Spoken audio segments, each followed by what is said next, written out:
Good evening. My name is Matt O'Donnell. I'm the associate editor of Bowdoin Magazine here at the college, and I also edit from the Fishouse, an online audio archive of emerging poets, which is proud to feature tonight's readers, Penelope Pelizzon and Patrick Rosal. Tonight's reading is extra special because it's being webcast live. So I'm going to send a big hello out to those folks who might be tuning in there in cyberspace. Hopefully. I also want to thank Don King and Mark Lehman and the guys behind the camera doing the AV to make the webcast possible. We're fortunate to have Penelope and Pat here as part of a project between Fishouse and T.L.R. Mazzio and Adrian Blevins at Colby, Rob Farnsworth at Bates, and Anthony Walton here at Bowdoin to explore poetry's role in community building on our three campuses. And it's made possible through a grant by the Andrew Mellon Foundation. An additional big thanks to Zach Roberts and the students of Macmillan House, where we're having the reading tonight on the Bowdoin campus, who have been absolutely fantastic partners to host so many poetry readings in this house over the past 2 years. And another big thanks to Bowdoin College and the Davis Family Foundation for their support for the Fishouse reading series this year. I'm going to do the reading in two parts. Penelope is going to read first, and then they're going to, is it a surprise? We're going to start with it. Oh, you're going to open with it. Oh, they're going to open reading a poem together, and then Penelope will read, and then Pat will read. So I'm going to introduce Penelope first, and then Pat before his reading. Penelope Pelizzon's first collection, Nostos, won the Hollis Summers Prize and the Poetry Society of America's 2001 Norma Farber First Book Award. Her other honors include the Discovery the Nation Award, the Kenneth Rexroth Translation Award, the Campbell Corner Poetry Prize, and the 2002 Pennsylvania Council on the Arts grant. Penelope earned a BA at the University of Massachusetts, Boston, an MFA from the University of California, Irvine, and a PhD in English and Creative Writing from the University of Missouri. Since 2005, she has spent part of the year abroad with her husband, Anthony Deaton, who is also a fine poet who's on the Fishouse site, who is currently posted as Vice Consul to Naples. Penelope is an associate professor of English and director of the Creative Writing Program at the University of Connecticut, where she often bases poetry workshops around mythology, science, and translation. And she's currently working on a book-length poem called the Monongahela. Thank you, Jeff. Say that louder. Monongahela. Okay, hopefully they could hear Monongahela. Please.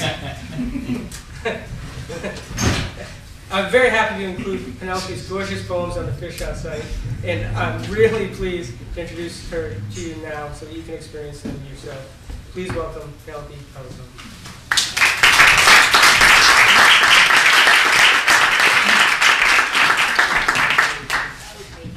That couch is so comfortable. I feel like if I could just recline there like the Romans and have someone peel me grapes and feed them to me and read some poems out loud. It's very, very exciting to be here reading for Fishouse and for Matt O'Donnell, who has created this wonderful, wonderful poetry project that I think we're all very excited about and happy to have, and that we work with our students and that we send friends to. So it's really, I think it's been a labor of love for him. So, I mean, I know it's been a labor of love for him, so I just want to thank him for that and also for inviting us to be here tonight. So Patrick and I were talking this morning, and we were over breakfast having that conversation that poets love to have, which is, so what poets do you love and who are you reading? And we both discovered that we love the work of Heather McHugh, and we both, I think, started to mention a poem of hers that we liked, and this is the poem that came to both of our minds. And we thought, wow, that would be great if one of us had the copy of this poem with us. But of course, on the internet, you can find anything we want. So we looked it up, and here it is. And we wanted to share it, so we're going to try to do a tandem reading, actually. You know that if I put this, I'm going to spill it on you, right? You see that happens. So let's put that down. Okay.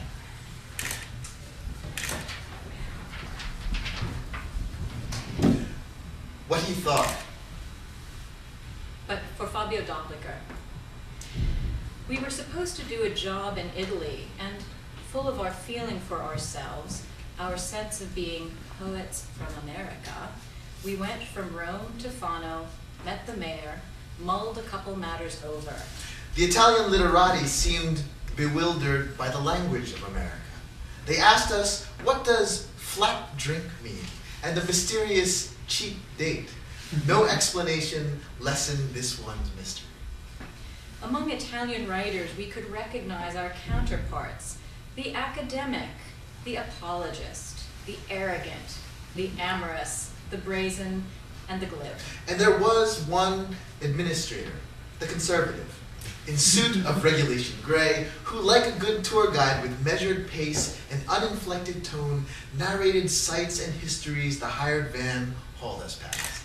Of all, he was most politic and least poetic, so it seemed.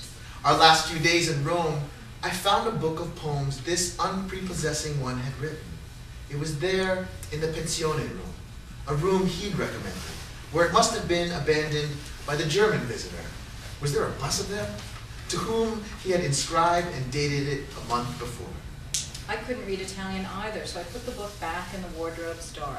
We last Americans were due to leave tomorrow. For our parting evening then, our host chose something in a family restaurant, and there we sat and chatted, sat and chewed, till, sensible it was our last big chance to be poetic, make our mark, one of us asked, "What's poetry?" Is it the fruits and vegetables at Marketplace at Campo del Fiore, or the statue there? Because I was the glib one, I identified the answer instantly. I didn't have to think. The truth is both. It's both, I blurted out. But that was easy. That was easiest? That was easiest to say. What followed taught me something about difficulty. For our underestimated host spoke out all of a sudden and with a rising passion, and he said, The statue represents Giordano Bruno, brought to be burned in the public square because of his offense against authority, which was to say, the church. His crime was his belief the universe does not revolve around the human being. God is no fixed point or central government, but rather is poured in waves through all things. All things move. If God is not the soul itself, he is the soul of the world. Such was his heresy. The day they brought him forth to die, they feared he might incite the crowd. The man was famous for his eloquence. And so his captors placed upon his face an iron mask in which he could not speak. That is how they burned him. That is how he died, without a word, in front of everyone.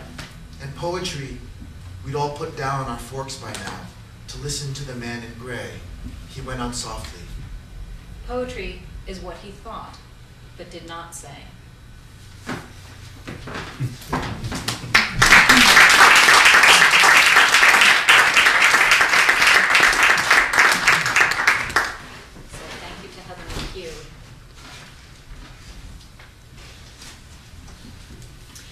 I'm going to read, the things I was going to read changed all because of this conversation we had this morning. So I'm going to read some work that's newer, sort of in response to some of the things I was thinking about today. I want to open just with a short poem.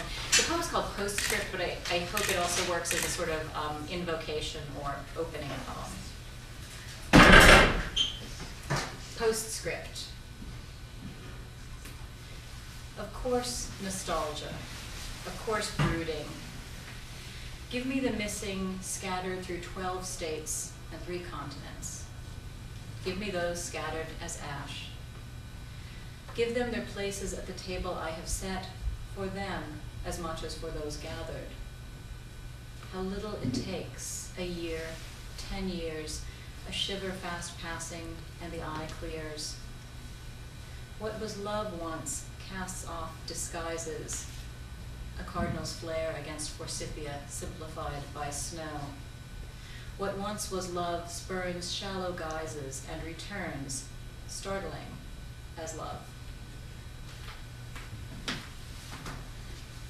And I'm going to read a few poems from my book, Nostos.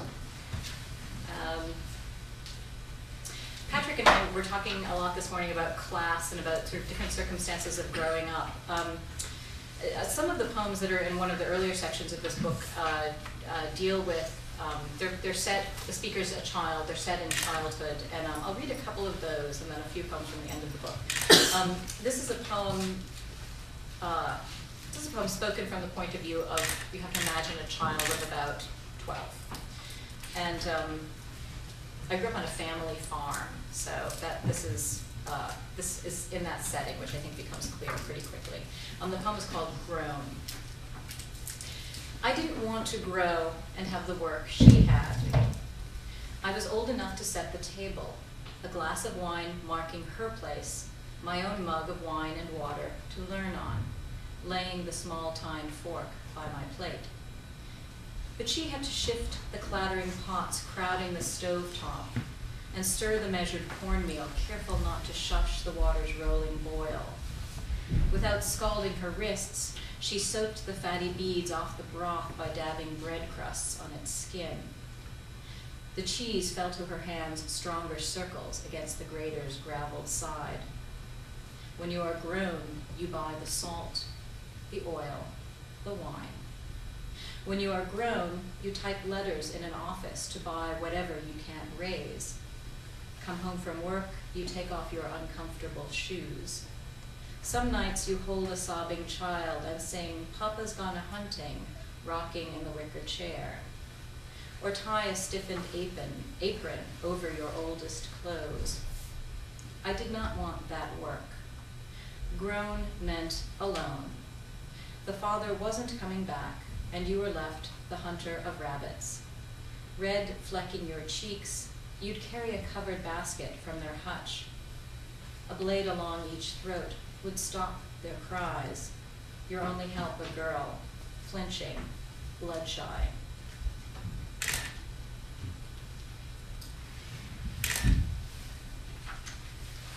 And then I will read from a later section in the book. I've always described the third section of this book as, it's a section of elegies, and I've always described it as being like a trip to the underworld. So that's kind of what I wanted it to seem like. And I was trying to, I think I was trying to, I was trying to imagine, you know, what might an afterlife be for someone who was a secular person. So a lot of these elegies in this book are for my father. And so this is one that, that I was trying to think, well, what would his experience in an afterlife be? And there's an Italian phrase I have to explain. The phrase is, "L'orgoglio non cresce mai nel giardino del re," which means the flower called I want doesn't even grow in the king's garden.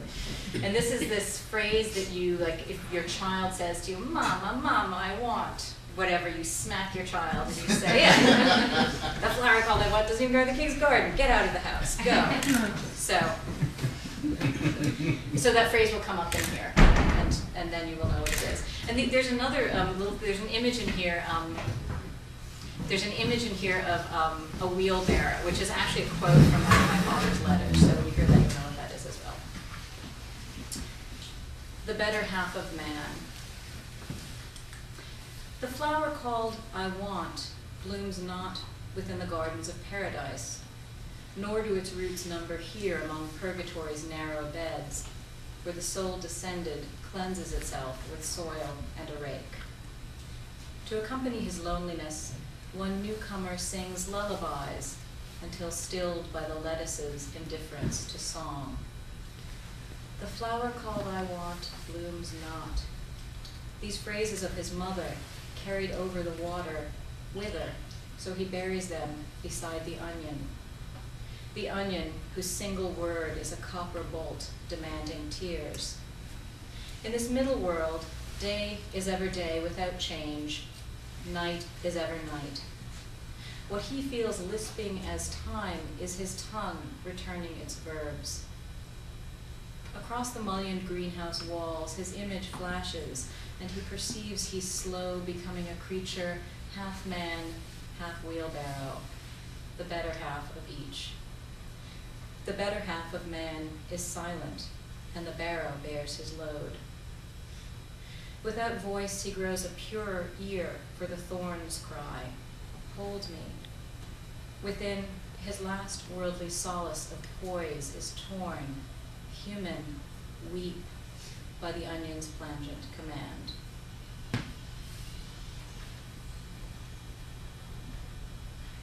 I'll read you a later poem from the book. This is a funny poem. Someone asked us at the reading in Portland yesterday if poets should write more happy poems, and I was like, yes, damn it, yes, we should. We should write more happy poems.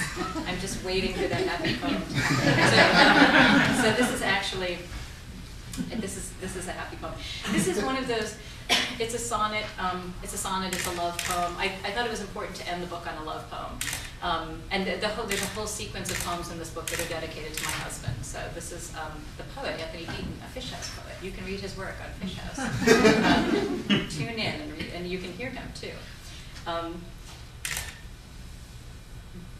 What do you need to know about this? The title comes from music. The title of this piece is Adagio ma non troppo, which those of you who are musicians will know means slowly but not too slowly.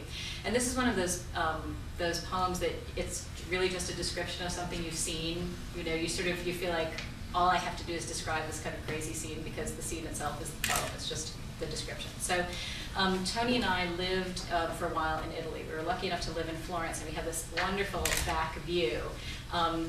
And so this is something that I saw. Adagio ma non troppo. Golden-throated birds, their ripe warbling fluid as the new oil pressed from the olives, welcome dawn to my neighbor's courtyard by scrabbling through a plastic sack of trash. Giving the junk a picking over, uncover evidence of that eternal act once celebrated by Etruscan lovers here. 3 condoms, all one night's work.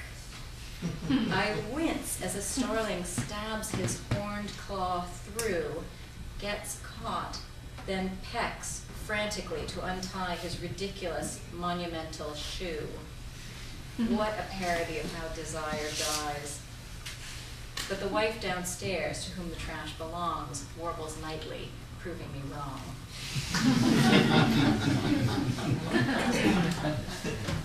Okay, so I'm going to read, this is a section of the book that Matt was describing. It's a book called The Monongahela Book of Hours. It's, the entire book is written in these 10-line sections. So you have to, is that Alicia? Hi, Penelope, how are you? Hi, I'm so glad you're here. Wow, that's very exciting to see you. So the fragments or sections of this poem are in these 10-line movements, and it kind of goes all over the place. And I was saying it's 110 pages long, which is really too long, so I suspect some of it must go. This is from a section called Villa of the Mysteries, and you may be familiar with the Villa of the Mysteries, which is one of the buildings in Pompeii. It's a villa that has these really remarkable frescoes on the walls. There are these incredibly well-preserved frescoes. And the room is red, and there is what we sort of think is an initiation scene in a Dionysian ritual. So there are these, it's a sort of fresco that goes all the way around the room. There's a kind of narrative that's happening, but we're not really sure. I mean, people have speculated that it might be this, it might be that, we're not sure. One of the nice things about having this husband who lives in Naples, it's not great that he's so far away, but we live right near Pompeii. That's very nice. So Pompeii is like right over there. So I got to spend some time at the Villa of the Mysteries. And I was, so living near Pompeii, I was also thinking about how, what is it like to be a female in American culture? What is it like to be an American female? And then, I was thinking one of the things that is sort of particular to a lot of American lives is I think we don't have a lot of rituals to mark things. There's sort of, we're a culture that doesn't really mark a lot of important moments of passage. I mean, we have baptisms maybe or something like that, weddings, and then funeral rites. But there, in a lot of other cultures, you have these various stages of your life marked with some kind of ritual. So I was thinking about what are those rights for an American female these days? So thinking back on younger experience. What else do you need to know? In the first one that I'm going to read, this is kind of a PG-13 poem. And so when, there are a couple places where it's a little bit naughty, but in the first one, this is just a literal translation. I didn't make this up. It's just it's what's in Latin on the wall. And there are mentions of Flora, Ovid, and Horus. Flora is the Roman god of the changing season, goddess of the changing seasons.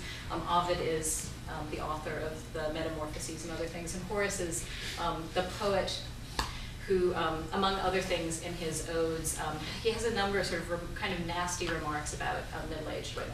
So as I become a middle-aged woman, I find myself responding to that a little bit. So, and this is several sections of this poem. Villa of the Mysteries. We're in the Villa of the Mysteries. Frescoes here teach the bridal rituals.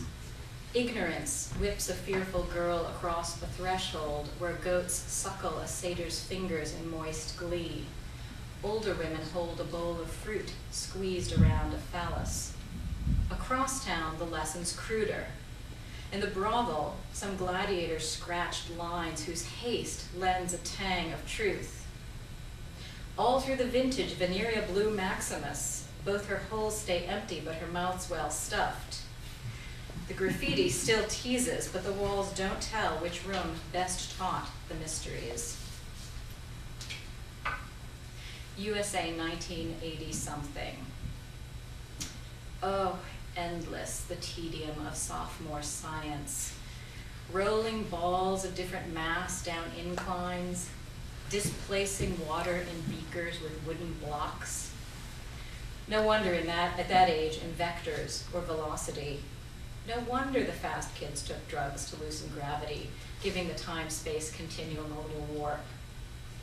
In the planetarium's dark, the school stars French kissed. Some of us couldn't get the laws of motion. Others got down while the prima mobile rolled over, heavy breathing muffling the machine's clicks. Was the revolution happening before the prom? No one in the Marxist studies group around my parents' table knew. History, I was learning, rarely comes on time, so I screwed up my Coke bottle-lensed courage and asked the big question of a loner boy at school. After that, his journal, shared in sips before a flood of confidence, traced a life whose anarchy in 16 years outsmashed all theories I'd teethed on. And the power his scrawled poems held to swell or crush me bound us even closer than the virginity we'd swap to Billy Bragg's Workers' Playtime, side B. My collegial Mr. Levity of gravity. The holy sweaters he wore with downbeat flair, the skateboard he rode everywhere, the vegan omelet he cooked me the first morning we found ourselves naked in his off-campus room, his telescope and books on chess, Li Po, his ancient iguana. Where is he now in galaxies away, enough to lyricize the giggly science of our light years? He cuts the base off a plastic bottle, screws a little bowl into its cap, packs the bowl, oh, dopey love, then ducks the bong halfway in a water pail. He gives me the first hit. Sigh, he holds my hand while I inhale.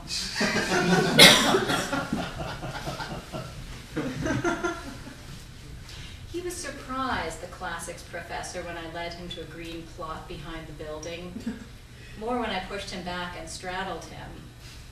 Night, an unexpected garden in the city, a pretty girl you hardly know kneeling over your face, wife and son in another world. Odysseus, your ship's already riven on the rocks. After he came, it began raining, softly, then a torrent. Some instinct made me scoop a handful of mud and sign from his shoulders to the hips I rode still with a giant X.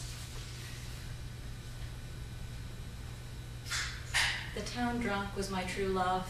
He slept every night in my arms. His tongue inside my body lapped the liquor of my girlhood up. But now only the owl sees him under the moonshine, weeping. When he wakes alone in the road at dawn, only she hears him pray. Poor boy, let the river wash him. Let the river wash him away. So there's another section here where we go into a little bit more of the Villa of the Mysteries. And this is what's being described in this section is, again, some of these images you would see on the fresco walls there. And I think the only thing you need to know is a thyrsus is one of those staffs with ivy leaves and things twined around it. Like the Dionysian initiate in the fresco, blindfolded and led through painted rooms where the sistrum's moan counterpoints the whip's shrieking, until a dish of honeyed figs at last is fed her and her wounds are balmed. You know you've crossed a threshold. But to what? No goddess hands you a thyrsus marking your passage. Spring arrives yearly without sacrifice, while the double star our ancients named the winking demon bats its eyelids in the dark. And then some time has passed. Present day. Artless demi-creatures. At 16, we'd sport like plump our pillows, smooth the shame-faced teddy bears. And now, when my students file in wearing t-shirts printed with kittens or poo clutching his honeypot, cropped to bear their navel rings, they evoke that last grab at girlhood, that threshold where toothy blowjobs overlap homesick devotion to toys. How old was Flora when the wind god tore her from her flowers? My students flip their cell phones off and their pages to Ovid. I start my lecture, absent-minded, reminded again that I'm no longer the mystery center. For this one, you just need to know that the word grigio means gray. Horace, I'm dumping you for a while.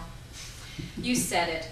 The sweet things boys call to at night from the alley could, had I played different cards, be my daughters. But the body old enough to have borne them isn't yet ready to lock the shutters and limp off to bed alone. Grigio, grigio, grigio, a cricket counts the hairs I pluck. Though in the piazza, I still turn heads. The city's a heart, and for a few more seasons, I'm its heat. After that, I tell myself I won't miss the full moon because you, Horace, will be waiting for me then. I'll finish there. Thank you.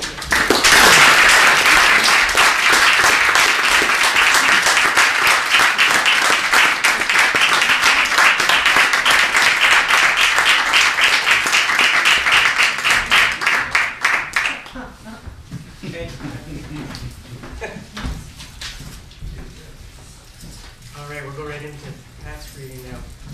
Patrick Rosal is the author of 2 full-length collections of poetry, Uprock, Headspin, Scramble, and Dive, which won the Asian American Writers Workshop Members' Choice Award, and most recently, My American Kundiman. His chapbook and Common Denominators won the Palanquin Poetry Series Award from the University of South Carolina. Pat's work has appeared widely in journals and anthologies, and he's been a featured reader at many venues around the country in Buenos Aires, London, and on the BBC radio program The World Today. Pat has collaborated with work with composer Robert Patterson, visual artist and film director Jorge Campredi. Where am I from?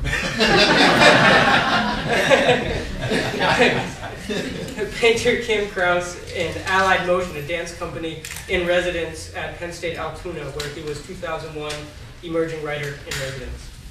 He's also taught as visiting writer in residence at Center College, on the faculty for 7 years at Bloomfield College, and the MFA program at Goddard College, as well as in Kundiman's summer writing retreat for Asian American poets. I have to tell you this quick story. Pat came up to read at the Fishouse launch party a couple of springs ago, and my daughter Faye, who was 2.5 at the time, was dancing to Pat's poems as he read them in the back. And so I'm very happy that you're going to find out why yourselves right now. It's my great pleasure to introduce Patrick Rosal.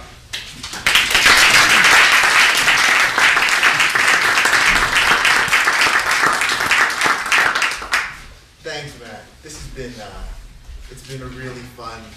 It's been a fun 2 days. We had the reading yesterday in Portland, and we've had a lot of chances to talk about like a lot of stuff. You know, poems and lipstick and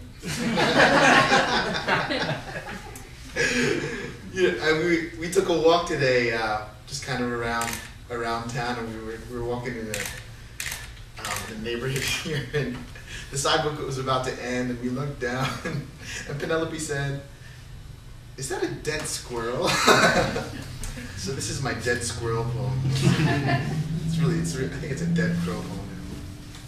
My uncle was he was a physician, a surgeon actually, and in the 70s he had invented a way to suture the kidney so that it's when they started doing successful kidney transplants. So he's just really intelligent guy.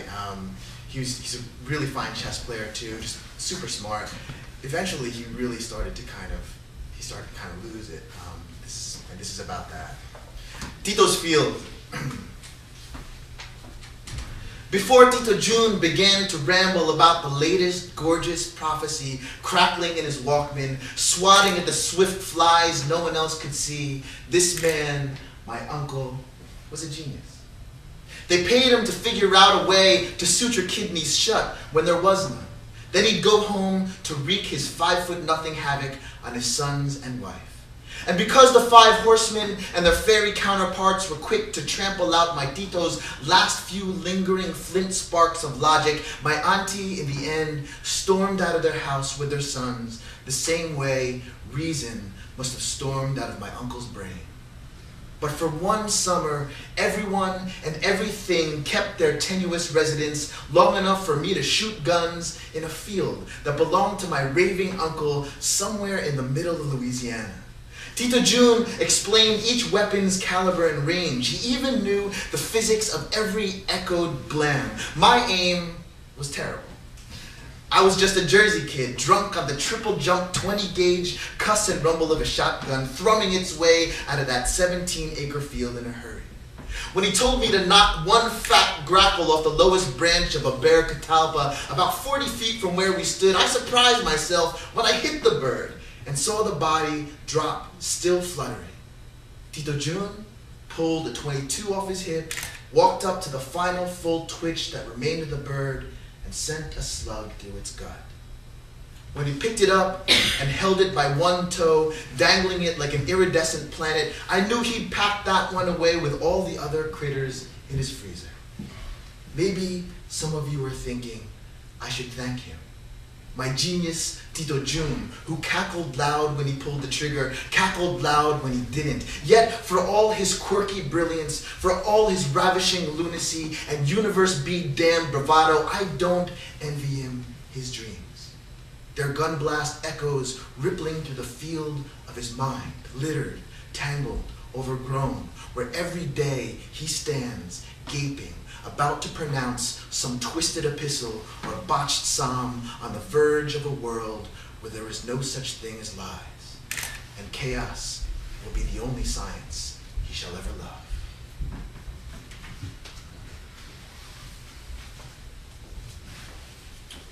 When you haven't made love in a long time,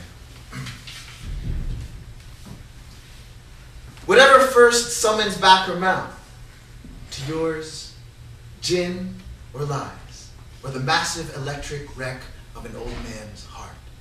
Whatever rouses your clumsy pulse to its blessed hectic measures, whatever lusty villain's vague halo or blissless wrist you mimic, whatever thoracic harbor your passions thrill in, whatever ashen lie, whatever fragrant muck lets your tongue be neither simple nor mad dash without knowing first the ramshackle angles of angels rising. Do not rush from if to yes.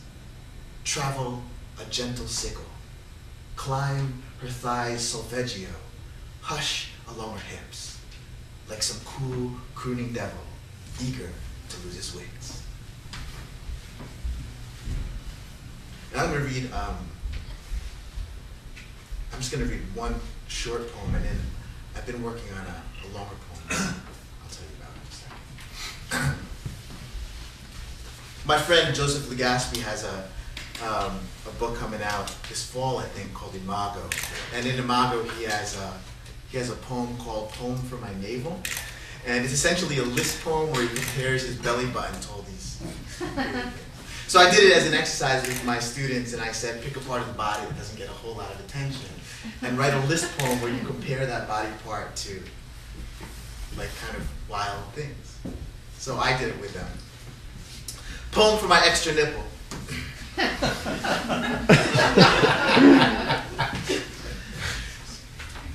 Burnt out sun, shut eye, stillborn amoeba, minuscule miscarriage of the flesh, anthead, desiccated heart, a volcano's embryo, unborn twin budged to my breast, misplaced knuckle, I let my woman kiss me here. This brown pearl of a Longopo bay, thorn pierced inch deep into dermis, milkless gland, the aria's last note lost between armpit and sternum.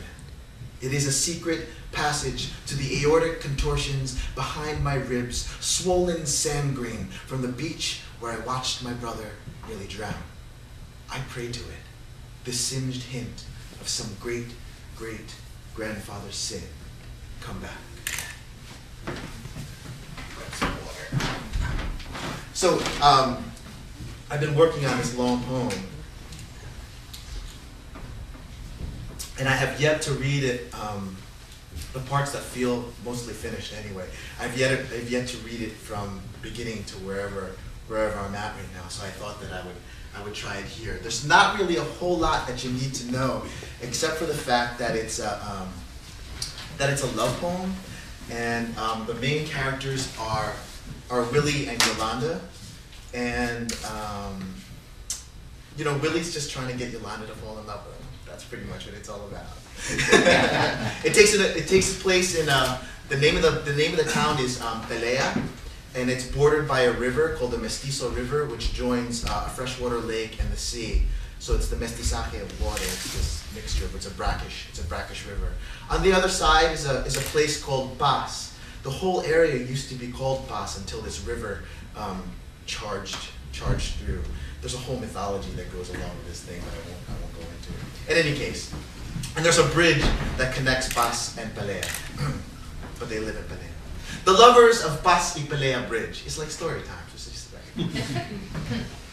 Beloved brother Willie every day bragged to Yolanda he could cross 9 times over Paz y Pelea Bridge, carrying her on his back, singing El Coro Te Que Bien Te Ves, and not once let her feet touch the ground. And would she then let him kiss her for 11 sunsets straight? Thing is, beloved brother Will was not known to stack a story thick, i.e. talk shit and not follow through. Like the time Bag and him ran on the same squad, 4-on-4, full court, rocking Timbs and Goose down, skidding once in a while on a patch of ice, and Willie's man kept scoring, and Bag called him a punk, and Willie said he would stick him with his 7-inch steel if Bag didn't shut up, but Bag was packed with a lot of hot air. And 3 nights later, some demon came to his bed and cut butterflies from his cheeks, and he lived long enough to keep the secret of what quick blade carved those things from his face into flight. We all knew. So nobody fucked with Will when he started reading his bad poems out loud in the moonlight, high as a motherfucker. It wasn't long after Willie would get all twisted when Ash and Ilang drifted up the whole block to the CeeLo game at the courts. Everyone knew something was wrong that spring because he hit trip 6s and straight up left the G he put down and wandered toward Yolanda's yard of full-blown blossoms to wait for her outside. No one had seen Willie so quiet since his papa tied an extension cord around his ankles and dropped him down the Main Street manhole to dig out the money pouch the old man dropped into the grate the drunken night before in the middle of a storm. His papa wouldn't let him up unless he came back with the pouch, and he did climb back up with the pouch 47 cents short. So his papa made Willie kneel in a corner on tamarind seeds as he whipped the back of his neck with a wooden cross 46 times. Willie didn't talk for the whole summer or fall, and half the winter he lifted weights and drank all his tito's rum, quiet like that, until the Tuesday around midnight he was looking to bury a fat pillow of reefer, the best ever in the history of Paz y Pelea, ever since the surfers came to build the bridge from road to mother, when they had bales of the luminescent green. But Father Jimmy wasn't having nothing that made people so happy and giggly and likely to talk about oneness with the universe. So after the bridge got built and the surfers went back west, he told everyone they would go to hell if they kept smoking the good shit. Of course, everyone was God-fearing, mostly, but just not Father Jimmy-fearing. So the people who smoked weed just kept doing it. Willie had the good shit like that. and decided to bury it in the grassy lot between the church and Father Jimmy's house. But when he started scooping out the ground, he felt a flat knock under the dirt. He pulled out a beat-up book and sat there a while, reading in the language of his dead mother, something about bad teeth and falling in love, and a boy who turned into wind and a girl into a kite. That's when Willie stopped being so quiet and started singing poems in the moonlight, high as a motherfucker. People say Yolanda had visions. The night, for example, everything got funky for 16 bars. The breakdown, you could say. That was the first time she heard her Lola's eyes open. Even though, story goes, Lola Pansing fell asleep on a cot on a beach because a light-skinned man promised to sail back with a Santa Maria of pure silver. And Lola Pansing waited and waited, but got washed out into Motherland Bay on that cot. Sleeping and sleeping, washed out into the big old waters. And the fish saints to this day watch over her and let her sleep on the sea. They thrash the boats of men who hoard silver in their hulls, and the scuttling sometimes wakes Lola Pansing, and the fish saints' giant tails send gales and rain over those oceans and to the islands, and those grumpy fish saints have to tend the old woman back to sleep. Yolanda can hear her Lola on the verge of waking, long before the winds lift whole houses out of their foundations. Some people thought it was bullshit, until Moko set fire to Yolanda's guitar shop, and people could hear her singing from the second floor the song of waves and deep sleep, a song that stings the ocean back with a salt of her own. You could hear her singing over the fires, the strain of bronze and mahogany ripping walls out like fish guts. People say she got a little cooked in that fire. And that's why she's so dark and sexy, and she smells like ilang ilang and ash. No one knows for sure how she survived. And a week after he first got shot down, there was quiet Willie in front of Yolanda's house, smoking cigarettes, kicking the curb, the first squeak of the screen door. Willie shook up and shouted, "Hey Yolanda, come out with me tonight and pick a star for me to tag on its burning face, your name and mine." And Yolanda said, "Little Will, you don't know nothing but thugging and dice. You don't know nothing about names and stars. Besides, who needs stars when I shine?" And Brother Willie stomped back into the night to drink rum with the tios and smoke trees alone between the church and Father Jimmy's and read from the book about teeth and the man who survived a crossbow through the skull, and every story was about Yolanda. Yolanda Moon and Yolanda Street, Rapid Fire Yolanda, and Yolanda Slow Ice. So, Big Brother Will, the next morning, snapped a dozen reeds and an armful of cattails from the Mestizo River bank. There is, the tios used to say to him, a science to the snare. You can't want the bird too bad. And you have to wait for the game with your belly pressed to the ground, lying face down, they said. And it takes 1 hour to forget the skin, half the morning to forget the smallest muscle of the foot, 2 mornings more to forget the tongue, and 1 summer week to learn to ruin the heart's puny rush in the blood. And this is how Willie forgot himself into the earth beneath him, not a flinch or breath or pulse. This is how he mastered his body into stone, and waited for the bird to step across the twig trigger and into the flat noose, struck on the wing by the reed bundle snapped out of its strained arc. You need a long stillness, the titos would say, before a quick recall of the blood and its muddy hunger, and the bird stunned to a black blur, snatched. And that is how, as it was taught from man to boy and carried by fist into manhood's darkest precincts, as it was taught to Willie, he cut the bird's tongue so it could learn to repeat everything it would hear. And this is how Willie of the trip sixes, Willie of the bad pickup line, Willie of the quick steel and fused left hand had caught his mimic, pinched open its beak, and severed the small gray shaft from the tiny mouth. And a week and some days more, sleepless Willie sauntered to Yolanda's full-blossomed yard, placed the cage on the fence post, and waited, not long at all, for Yolanda of the nameless star to come out from behind the door she peeked from, for she walked straight up to the smiling Willie of the crooked teeth and kicked him in the knee. What a break.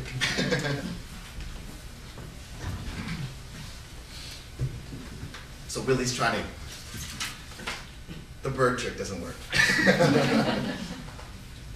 And Yolanda carried that cage by foot all the way to the third hill from Bas, to free this bird among all the other birds with collars of rust around their black necks, whose tongues had been severed for epochs by Tios in Pelea before they had forgotten what it was like to live in Bas. The birds that finally escaped and convened in these trees to teach each other in impeccable mimicry of this silly village. This is how they knew the language of men, but also how they knew their violins and lies and laughter, and their foolish engines puttering down, the raucous generations of Pelea clamoring in the trees, and Yolanda paused long enough to hear the thin inch steel on skin and a cocoon's first break.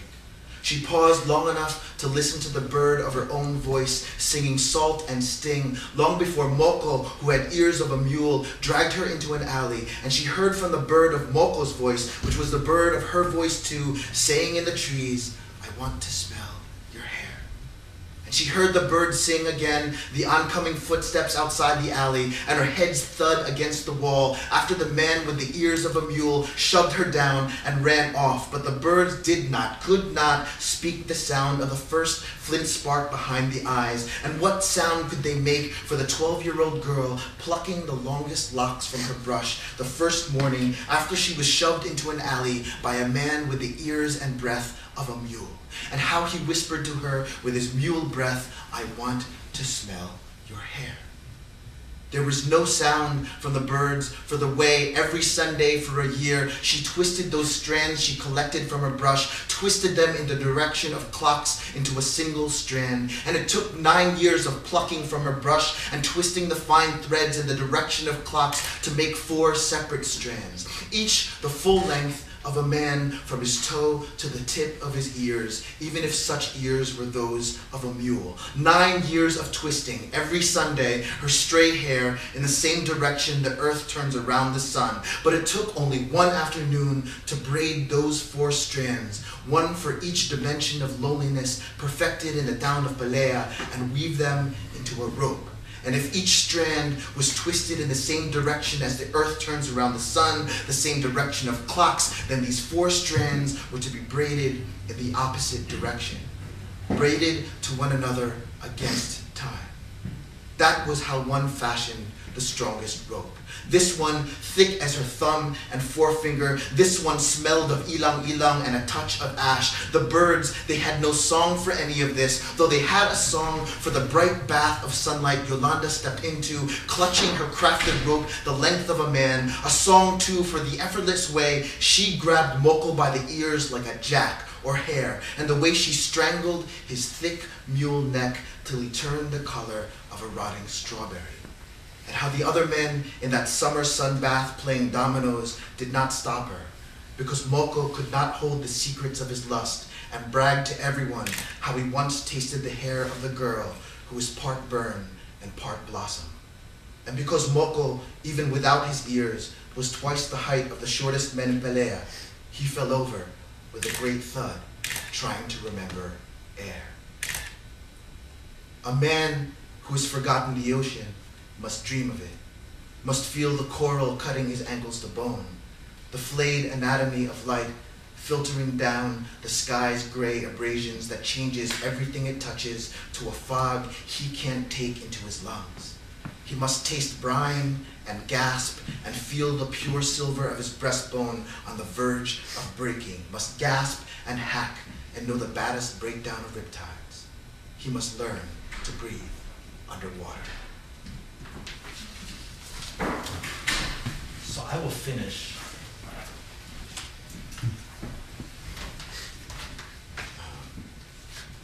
I'm going to finish with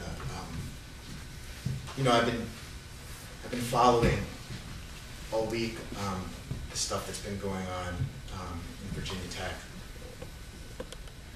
Trying to figure things out. I don't know, and I thought a lot about madness and violence in my own poems. I don't know, but I thought of this poem. It's a trilogy. There's 3 prose poems.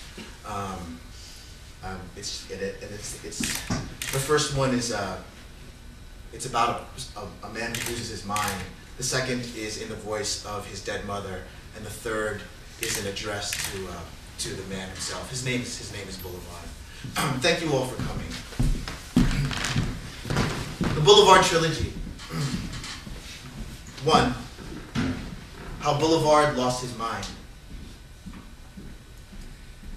Boulevard was tired of all the slow birds in his brain, the awkward leaden ones with lazy plumage and ponderous toes. They were rude, painful, and fat. They had little eyes. Their sloppy tongues lapped him up in a noxious drool. So one day he swatted one to the corner and replaced it with a quick and lovely swallow.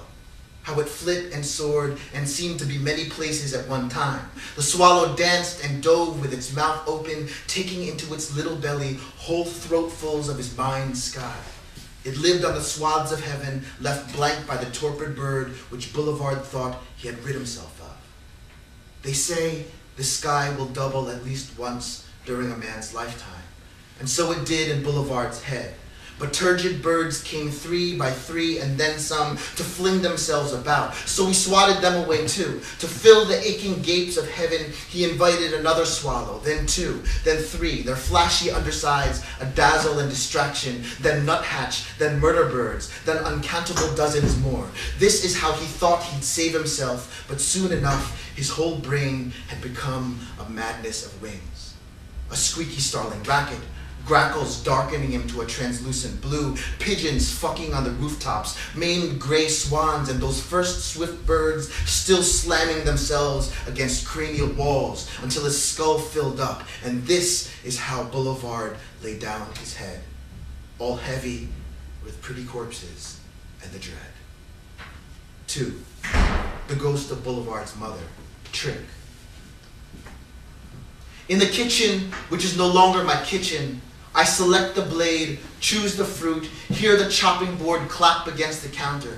I want the after sting of shrimp paste, ginger, salt. I slice a ripe bitter melon lengthwise to scoop the seeds. I cut the middle bit and feel the dull push of the knife against my skin and see the nick fill with pink and swell. I'll catch a glimpse of me, a wince against the fading light and the trick of the eye, a figment of fish and steam. The woman who cooks here now, who lies in my husband's bed, she says my name at night. She's half awake, shuddering like a feverish child, except the heat in her forehead and hands, the burn between her legs is me. I enter her the way night floods an empty jug. Sometimes I find myself in her wrists as she brushes her hair from her eyes. I feel her breasts weighing heavily to one side or another. I can almost get up and walk, almost leave my husband breathing deeply, twitching. I can nearly find my way to the kitchen blind. I am in her throat and on her tongue. I ride the breaths that pass between her lips. So when she says my name, I am almost speaking again. 3. To Boulevard, waking. Yes, it troubles me. The way morning comes on, giving up its bright belly, how the shadow's edges cut the streets into a dagger's angles. It's not midnight or the heat of high noon that I have come to love. It's the 9 minutes that aren't night, aren't dawn, after an evening of little sleep, when I dream of beating senseless a stranger who will not drop until I take a crowbar or axe to his shoulder, and still he won't stay down. It's in a place I keep calling home, but I don't even know where to find the closest door. And there's always a woman who comes along.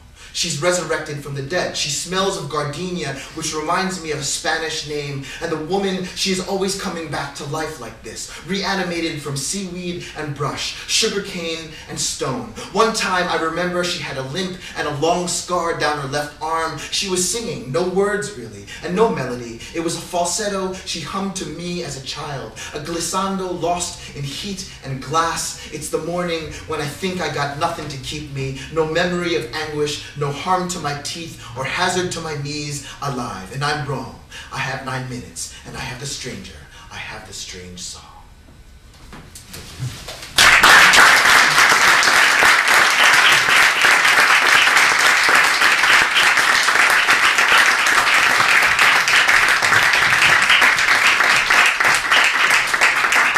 Thank you, Penelope and Pat, and thank everybody for coming out tonight, and thank you for tuning in at home or wherever you are. And I think Penelope and Pat are gracious enough to do some questions, if anybody has questions. Sure. This is always the awkward minute when we wait. If we can do it lying down.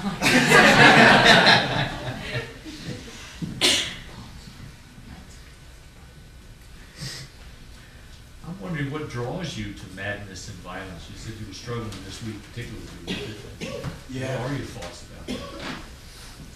I mean, I grew up a lot of ways on the edges of that, in terms of my own family and in my own life. And I'm curious about that, especially in terms of, you know, Penelope was talking about the rights of becoming a woman in America. Well, what are the rights of becoming a man? And how many of those metaphors are connected to some sort of violence? And I don't think that madness is a far reach from that. You know, that, you know, I don't have any kind of theory about it. I'm compelled by it because I've witnessed so much of it. I've been lucky enough to avoid most of it in my life. You know, my father grew up. He survived a war. And then he came here to the United States, and then there's other kinds of violence that we deal with as Americans, or a kind of absence of violence, which, given this day and age, is a kind of madness for you to ignore it, right? So I don't know. I mean, they're just part of my obsession at the moment, I think.